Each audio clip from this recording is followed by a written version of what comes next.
ye buo maya faso katasha kankari juri mudu amro ho ahye no sa for ye toba entia wo mo. Now, first Deputy Speaker of Parliament, the for Joseph Osei Usuje Wise, what just said, Udru must be the fear, came up with the Bia Metwas and Kwa, Sunday way, idea a hard dream.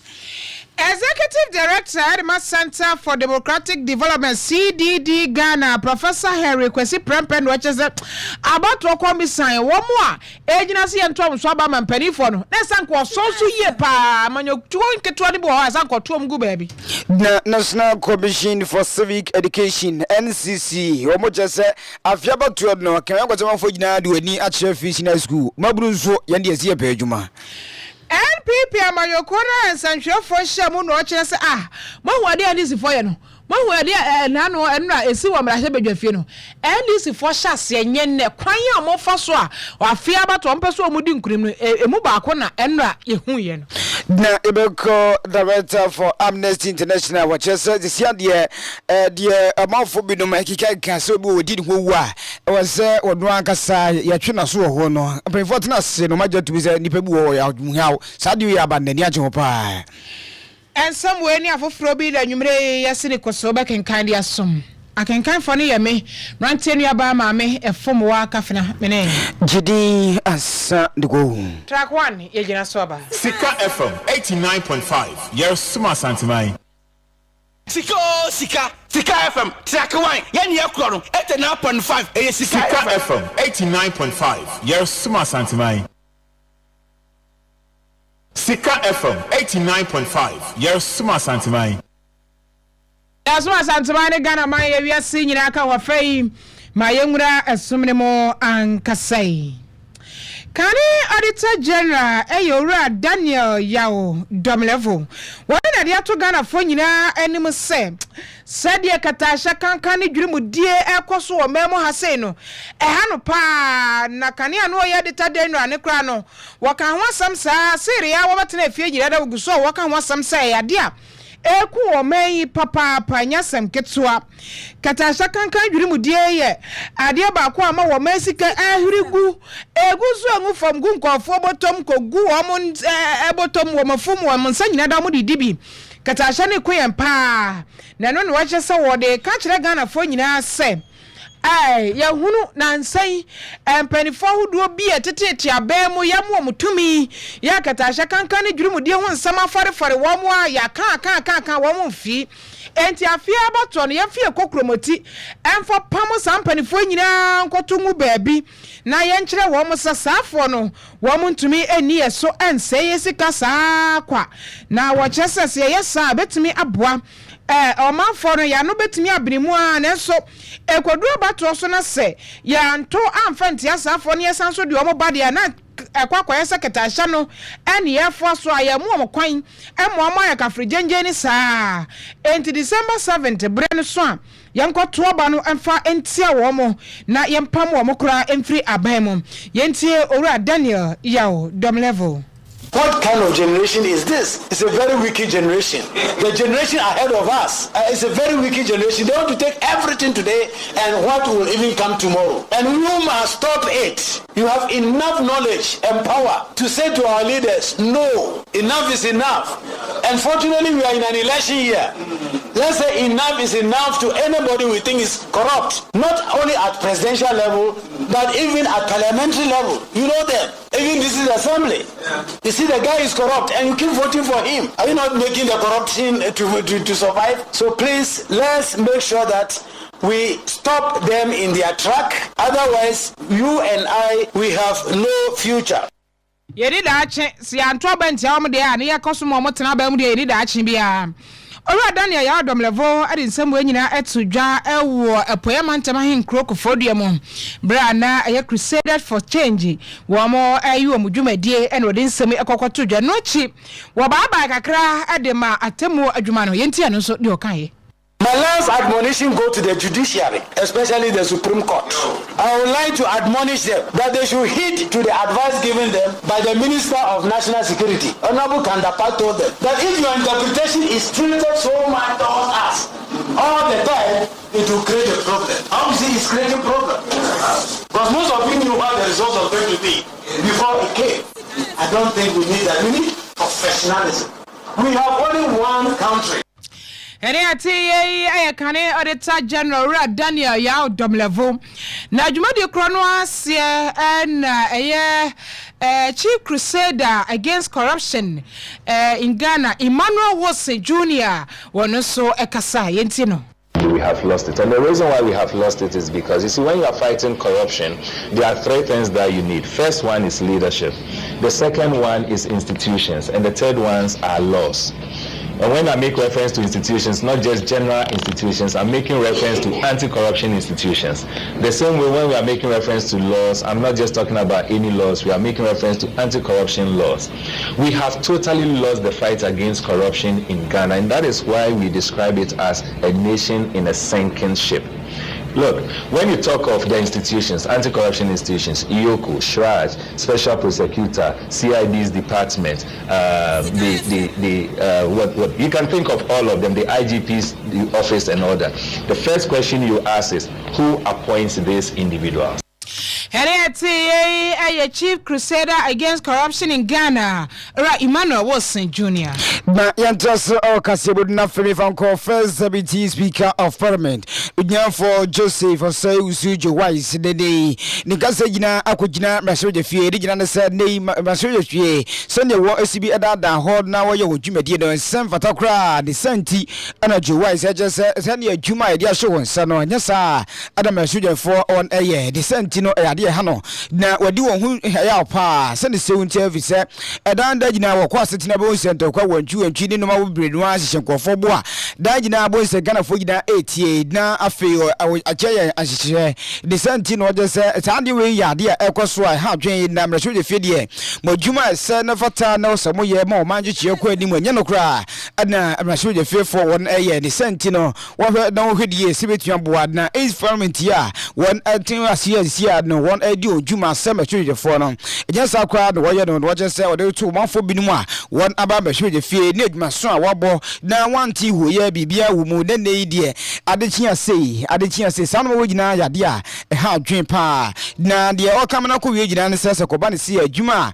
si wo so se wo so wankasa ye na wo de tu manfo gina nim so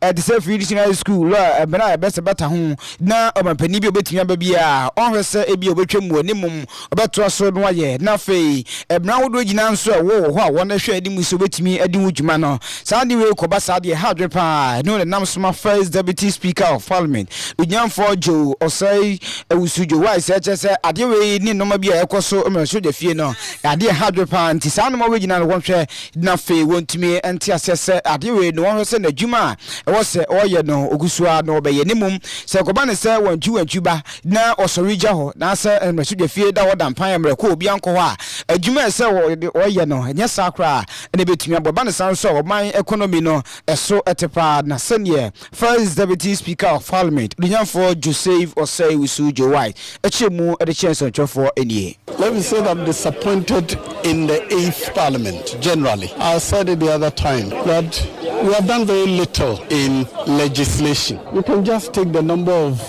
laws and smaller legislations we have done. We've wasted so much time on inconsequential things, inconsequential matters. Our main job is making laws. I'd go and take the number of laws we have made in the last 4 years and compare with the other parliaments. And you see that the 8th parliament has been the least. It's been full of controversy. Matters that previously we used to sit there and discuss and overcome and do, now we take them into fisticuffs. That is most disappointing to me. The whole essence of democracy is to encourage people to exchange ideas. So if Parliament, which is the entire reflection of the country, we cannot sit down on any matter to discuss and agree or agree to disagree, where is our democracy? Adia OTA first deputy speaker of parliament nyam for Joseph Osei Usujo Wise no aje chimu senior edne mrashwe de fie senior osibi dada do na de bia a 71 wasen kwa da ekoso do je se jade se beboa e hadwen na odwuma so a wodie se mehwejafo no nya no kura ana oye no se wodi ohu ehwamo ewom ya to akase woni so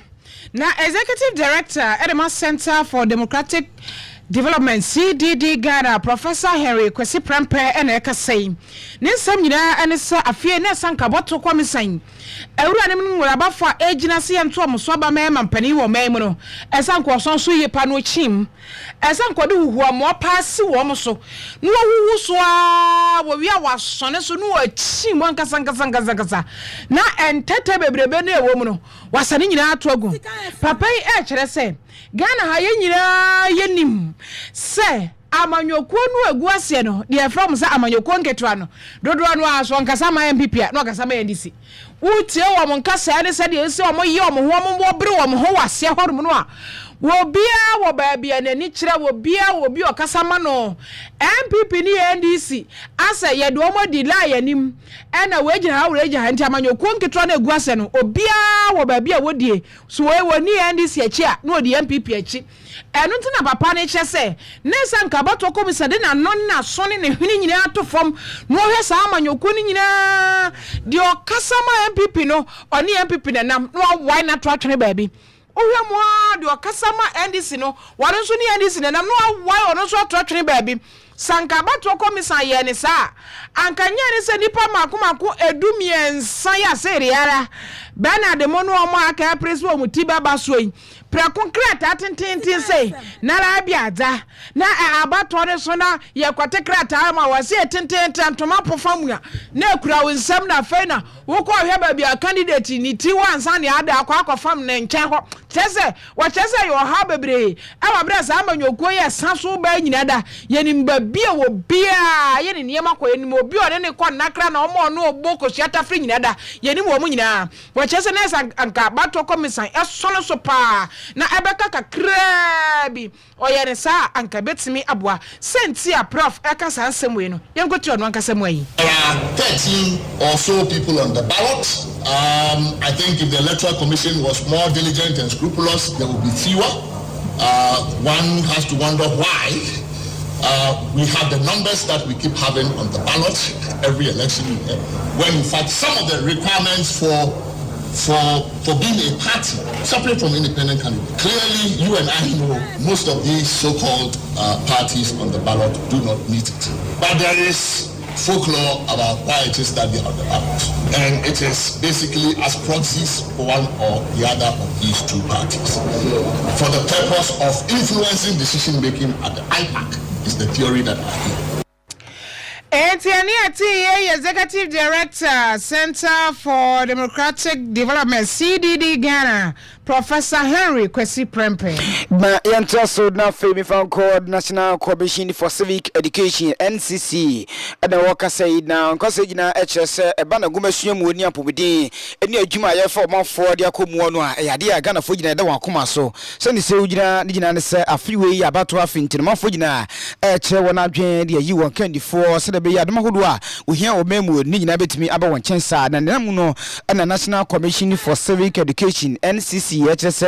education one sempa dia be din pa wo memu na aba ne se no a na ese aban no ana mafo gina ehwe no obi be wie suku awie no na akase be fe na adwuma obonso be ko adwuma no na ne hodo no sa no gina ya dia se dum mensen wuyi firim a enye ne sentie no tese se aban no emene ni kon ho a be boa pa na se ne Ghana fo gina eni agi achi no ebetimi aboa dum fo gina ensusu se free senior school no ya dia always ebia dum a bata ho ne nkura bata ne ntwa so ne bibia no mu no digina betimi aye kama na tumi aboma education nso etimi akoso na se ko ba ne sei na Ghana fo gina eni di achi dia na se digina ya bato mu no ene betwe ne wo ankasa pese wo ye na ne kasa bi na ko gina se ne wo ma wonto abada na afefo nso wo no pese wo twetwe woti na wonyum no ya adusua wonsem ene hia wo munti okoto aba no ana ogbo nso apomudi enti na okoto aba ogbo nso a na baabi a wo be ya adwuma nso adwuma ho ya din wo wie school wonya adwuma nya no so nti ana okoto aba no wo tese saa no mo gina ya de mafo gina eni ediche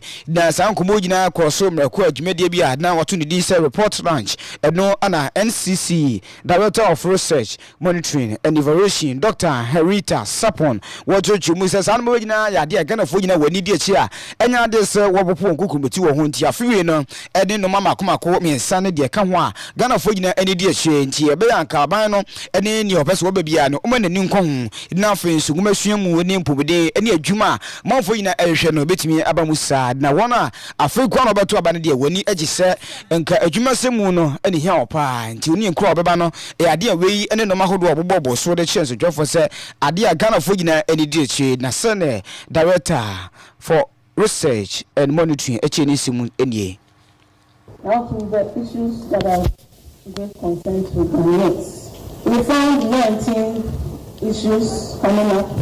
when it comes to issues of concern, and we have always looked at the top 3 or 5 issues. So for this year's study, the top 5 ranked issues were education, employment, health, roads and infrastructure, and issues related to the economy. Those were the top 5. The others are the middle. Then we have sports, environment and climate change. There's a lot of talk on climate change, but this study has come to the fact that Ghanaians are not too keen in terms of climate change and issues related to ICT. Adia Otie, Director of Research, Monitoring and Evaluation, Oko National Commission for Civic Education, Herita Sapon Outeni Kan in Mahodo Bobo, so Ghana for don't come so far. Digna Aya Gumesuan, Pumidi, any saber phone Ejuma, Edward Jubu say, Adia Dana about 1 Pronsoir, Monfoina, and Tigana, dear, Dumia, Edne, Sadoma, Makuma, Komi and Sa, who was swear now tea away Nimu. MPP Amayokoro de Sobo, Bo Munianum, and this is set. The Akosomra Shebedwa Fienya, one is a former shedder. Wa Mustremwa, Shaya, and this is for Namina to Horom the dead. Fiti a Fimpino, and yet Dionuba, who quay on Befaswa. Wamo Bedin Kunimo, a fear about to Emono, almost a shadow. 2021 no MPP for say a strategy and this for 2021 say a number release strategies mako and when near on befa so on be wini abato ne mu baako aye de nan say ya ekosomra shebedwa fia dom kuma no kane dom kuma no ba no dani ha na drisu kopaja hwasam ba ye nra hwasam kokoye ho anu nti speaker samra shebedwa no kra omadwuma omoye ohonom omotu ahyeda ya omunim da kon ya wo ebeba NPP abadwokoro France antwefo hyemu ene omudi nsem wo nyina etu dwese Ghana for mo hwa akro ma motrim process said the NDC for ye ni nyina yo strategy ompese wo modi di nkunim abato emu nti mamu fi wo mo kra o ma heda ene ompese o mo ma abani nwuma ekoso awamra hyebadwa fie government businesses ekoso nyina da twentwen na ase na ebo abani ti so no mo fa ho didi nkunim enti na wo mo ayesa no na director of communications awo NPP amanyokonu mu ayowura Richard Ahiagba wono na den sami etudwa enti no. This strategy the NDC has operated with since 2021 is on full display with what is happening in Parliament. So we have a situation where the NDC for some odd reason decides that he wants to be majority. And so therefore, in partnership with Speaker is actively aiding that seeming coup d'etat by the NDC in Parliament. But the point that ought to be made is that this is not an isolated incident. This is part of a coordinated effort by their own design outlined in this book to ensure that they use every means available to them, fair or foul,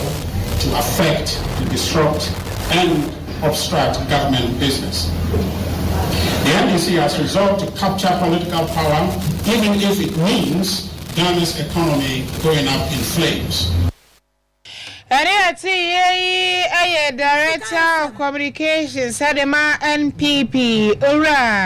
Richard Ahiagba. Ma yanko Amnesty International one enche digina ne se obemu ensema hodo gina no da wo hwese bia wode woni betumbi na de abeto aponso ede se obi wo ho a edam se wo ha woni amane a wo komu nti osusu se nyade so betumi atena asatfo asasti so nti no otumi age ne nkwa ede fini sem sa no ma wagina akoso wo memu da gina digina ndam no hodo a pempi ne obi wo a wona mu obu adwuma sem sika sem obu nso a abusuasem no ma bebre ekoso onipa setene mu a wodwene wo wonte ase nti no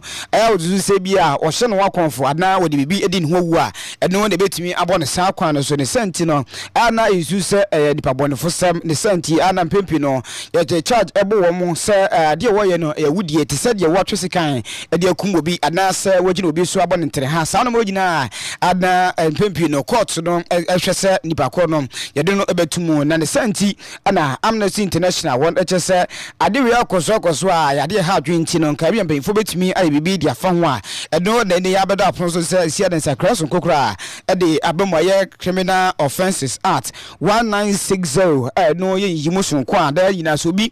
fa ne ho adwense bi obenu baduru akunu ho ana obeyi ne ho bone a sa de we gina no ade a charge we ebo no ne senti pemfo tena se wasetire mu o ma shoja fie no sakraso nko atumi abem eno na Amnesty International se ade a won ebo aso party to any Chief Justice Gertrude Tokono o se ade we abai ade a woni agyen opa ade nyina senka so nko a Chief Justice editu dwa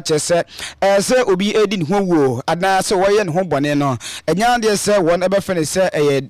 ade bone bi anipa kro no se ne da wode ede bone won ba kro se abi anipa kro no edi ne ho wu nti no ede emra se ne fata ne bata ho ema Criminal Offences Act 1960 no ibetimi ede gina so na fe yade atwena so ho se sia de samba no enya adwuma bio sa ne senti no won se ade a obetimi aye ne se so obi di ne ho wu sa no a ihu ne se nipa kro no o wadwum haw sa adwum haw no a ha nipa kro no obe so de ne beko ba bia ya wo hwa adwum haw ade na onipa kro no akonya ho mo aseda bi ebetimi abo no ubonzo kro na ye kasa kire ana ebetimi akasa kire nipa kro no eno nam so bi ama sansa krawe etimi dia ba won se enya de se obetimi aye no sabio enti se ne obi wo de se wotifie ana ono kasa wo dwendwen na babu no hu se nkoye no obetimi age no kra edufini nkwa sa no mo gina no sisia de wo se enye de se ye criminal charge a wo de bebu nipa kro no ana country director edema Amnesty International Genevieve Partington watching semuse de niage pa e wo saade we a etimi aba won sakran wodo a e fa se obi epeso oge ne kra efi ne kra ntomu. The bill was passed in Parliament last year, so this is a very good win for Ghana in terms of looking at human rights issues. Most of the time, suicide, attempted suicide and suicide is mostly 90% of that is based on mental health conditions, sometimes out of depression or schizophrenia and the like. People tend to, attempt suicide. So it's a good call, and we're happy that the government and the magistrates, they're finally doing something about this. I believe even with that, initially it was a misdemeanor, which still makes it it's a criminal offense under the Criminal and Other Offences Act, and it's been in Ghana's law books for years. So this is really, progress in terms of acknowledging that suicide is not a crime, and it has more to do with the mental health condition of individuals, which is something that Ghana as a country, we need to look more at, as people face a lot of depression, stigma, and other mental health conditions. Odipa wotini ken country director adma Amnesty International Genevieve Partington ana wotini ka wache mu se obi agene kra de fini kran wan kasa mu de na yina na ye kasa yade a etia mbra ne senti sansa kra bei de ni agyen opa se nipa bi atusu sa ye de ne be ko bia ya ye hwe adwun hawo na atumi abo nipa ko no wache se de ni agyen opa won panyifo hye atumi abasade mu yanto akasebo no asoi na ebibremu ha entitie bia na se sukusu a suapon a womo ana tete anesefo ene a doctor fo sa suapon no makomako enum ena wabibremu ha womakom ho abomo Ghana de eka ho na womo nkabomu o makabomu yinyira ni suade huru ane se disuafo a moje ntete ababe anesefo a doctor fo ni mpomri adwuma efo nyina esase ade entete asronko ade mo wo mo esansa nansan kwanya ye faso a ye sayade obi yade akwanya be faso abekrokro no ano mema ni nura ama ne ho atono no kire se ensakra bebre na abemo entesa disuafo no so enya ntete e wo sa kwan ne so na afa kura mpo na adwuma no mo ye no entete ahodo asaso o munya abefo kwan so sense na de abefo nimde na de ye bibia ni nyina asese de ma de suafo no na santete ye de be mo nyina ayesikasam na ye behia na de abosa de suafo atwudom enu nti abibrebo aha suapo ahudom akomakonum a etete mpomudi mu adwumayefo no wo mo aduomontoma esi mastercard de anu wo mo na disika ba be pia sa asuapo nyina na ye de tete asonkui ade ama adesuafo yi na sa adwumadie wo ma pa ho entoma ewo asantemantama hinkro kumase ya Lancaster Hotel ana sa adwumadie no ekoso na adwumadie na se no wo sofo ya wo no ehwempomre ho nsam eso Dr. Bernard Okoboy ono na edi muntintima ya odie ni mo pa wo kire ye aban no enhyehyeye ya wo beye ede apia sa adwumadie soronko ya eba soyi eni eye empomodin anasa ayasa bia hudo a adwonkolize adwongodwongo aye ye basabasa esesa aban no esiesie sere beye a anesefo ne Dr. Foyi wo mbenya baabi atena agye amanfo nkwa yentie sere Dr. Bernard Okoboy edi nsem to dwadwumadie no ase. We have made substantial investments in healthcare infrastructure, road reconstruction and upgrading of health facilities across the country. And being in the Ashanti region, it is very heartwarming to know that the old elephant at Konfanochi, the structure 500 bed that was started by former President Achampo decades ago, over 40 years ago, this government has had the courage to pull that old structure down and start a new one at a cost of 138.5 million euros right here in the Ashanti region, 500 beds facility. We have to invest in healthcare, both the physical and the soft infrastructure, and I'm happy that this government is doing so. Our healthcare workforce is expanding with more trained professionals serving rural communities. Community health workers continue to play a pivotal role, reaching the most vulnerable and ensuring that no one is left behind. We recognize the dedication and hard work of our healthcare professionals, policymakers, and community members as well. Of course, we have to also recognize the role of the chiefs, queen mothers, and traditional authority. They are very key in getting collaboration and cooperation from our citizens. Ladies and gentlemen, the government has made significant investments in infrastructure and digital platforms to improve healthcare delivery across the country. Ghana has started a project referred to as an e-health project, where all hospitals use the same system in seeing patients. I'm happy to say that in most of our hospitals today, you don't have to wait 3, 4, 5 hours for them to find your folder. You only have to mention your ID number and you have access to your doctor. Technology is breaking a lot of barriers, and we're happy that the Africa Health Collaborative believes in innovation and technology. And yet, your mind pomre so for Dr. Bernard Okoboy. Okasawi, you know, and so for be the chira. One was a woman, some so. Professor Kingsley Nyako, or so akasaye. Na Nediano, Ninada, almost a disuya. Ha nti de womasua so ere so abaye ade aboa empomode aso ye no na santete asronkwen etimi akoso no wono so sori gina ye no waka ho asem ye ntie no. As we consider the laws of wisdom, let us also recognize the strength of collaboration. No single individual or organization can address the myriads of health challenges confronting us globally. We must forge partnerships across sectors, government, academia, private industry, and civil society. This is why I'm excited to know that there are 10 partners involved in this collaborative. We will present here today of triple helix of government, industry, and academia. By working together, we can leverage diverse expertise and resources to create comprehensive solutions that improve health outcomes. In our pursuit of health equity, it is imperative to engage all actors, particularly our communities, in the decision-making process. Local voices must be heard, and their wisdom must inform the policies and programs that affect their lives. When communities are active participants in their health, we create stronger, more resilient system. Conclusion, weaving a healthier future. In conclusion, the knots of wisdom in health represent the rich tapestry of knowledge, experience, ethical values, and collaboration that we must weave together just like the kente from Asantewaa. As we move forward, let us commit to nurturing these knots, ensuring that they bind us together in a shared mission to promote health and well-being, always be guided by your chosen common values and principles of the collaborative. This will continue to guide your path and eliminate all the dark areas along the way. Distinguished guests, let us embrace a culture of lifelong learning, value the experience of those we serve, act with compassion, and work collaboratively towards a healthier future for all. ene ati ye ngumasua sofo abedi echire Professor Kingsley Nyakon na ne krokramo no na Kwame Nkrumah suapono pani a woni amansa di nkita ho Dr. Daniel Nourish Bekoin woni so eka ne de intino ba enadwumadie eye universities beye 9 omunya free Africa yaka ye ho abom na yako pre Sikka Free Master Card Foundation say ye de be training omo hwe ya pomodin asem so ana omo like omo ye djuma in the health sector no and obroni frɛ no primary health care givers. We say uko villages we say your cheap compound ebi wo ha ye wo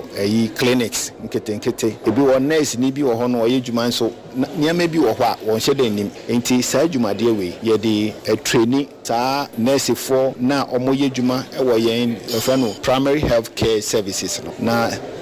omonim die no akwanim last year ye partnership we and as a convening we Cape Town, South Africa. Now this year no ye ni host KUS to Kwame Nkrumah University of Science and Technology na host na ye buy no mo hwe ya Ministry of Education, Ministry of Health any ahemfo omo nyina aka stakeholders no ho omo nyina ba na ya to adwen ahwe kwan a ye befa so a ye betumi adi sa dwumadi we ama akọ senior ya hwehwe wotira meka na se enti eno ene ye beye ne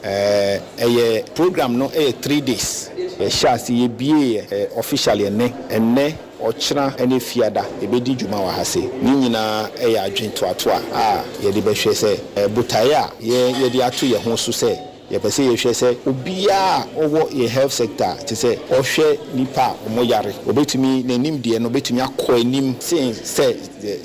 ne tiesisi a se ne be ya ebia se ye de aduro bi ye kase ye ma we aduro we a ankofa aduro foforo amfa ma sa nipa no ye kase ye mfa pane we nwo we a ankofa pane foforo amfa wo sa nipa no nti eno ho dwuma ne ye apomodin kwa ene ati ye Kwame Nkrumah suapono pani a woni amansan edi nkita ho Dr. Daniel Norris Bekoin ye gina ne sami so na nwumre nsam horo abo ano wo fi hare ye de si na se ne kwama ne isuru madwumefo ye reporters yo fatome ejidi se ho ye pa akatenso eboa ye obodwuma akokọ sensemani a chicken rasta akokọ international bra akokọ lion oha sanso na owa hene na kwabena pia